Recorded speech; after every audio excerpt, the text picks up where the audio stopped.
येत्या दिवाळीला आणि दसऱ्याला दणकून बिझनेस करायचा असेल तर हा व्हिडिओ शेवटपर्यंत नक्की बघा. आता दिवाळी आणि दसरा येतोय म्हणल्यानंतर कस्टमर ऑलरेडी तुमच्या सर्व्हिसेसच्या शोधात येणारच आहेत.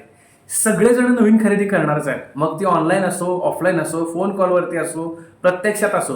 मग आता आलेल्या कस्टमरला असं काय सांगायचं की जेणेकरून तो तुमचाच कस्टमर झाला पाहिजे, पुढच्या दुकानात न जाता त्याने तुमच्याकडूनच खरेदी करायला पाहिजे. हे स्किल जर शिकायचं असेल तर येत्या 28 सप्टेंबरला लेव्हल अकॅडमी घेऊन येते सेल्स सक्सेस वर्कशॉप, जो फुल डे वर्कशॉप असणार आहे. ह्याच्यामध्ये आपण शिकणार आहे सेल्सचं स्क्रिप्टिंग कसं करतात, म्हणजे कस्टमर दिवसातून पहिला असो किंवा 100वा असो किंवा 300वा असो, अशी स्क्रिप्ट बनवायची आहे की ज्याच्यामध्ये तो लॉजिकली सुद्धा सॅटिस्फाय होईल आणि इकॉनॉमिकली आयडियली सुद्धा सॅटिस्फाय होईल. त्या कस्टमरनं कुठल्याही अदर कॉम्पिटिटरचा विचार न करता आपल्याच प्रॉडक्ट्स आणि सर्व्हिसेस खरेदी केल्या पाहिजेत आणि त्याचा तसा ट्रस्ट बिल्ड झाला पाहिजे, जेणेकरून तो आपला कायमचा कस्टमर होईल. तुम्ही किंवा तुमचे टीम मेंबर जर ह्या स्किल सोबत स्ट्रगल करत असाल किंवा तुम्हाला लेव्हलअप करायचं असेल आणि ह्या दिवाळी दसऱ्याला दणकून बिझनेस करायचा असेल तर न विसरता या वर्कशॉपसाठी रजिस्टर करा. लिमिटेड जागा शिल्लक आहेत. I will see you.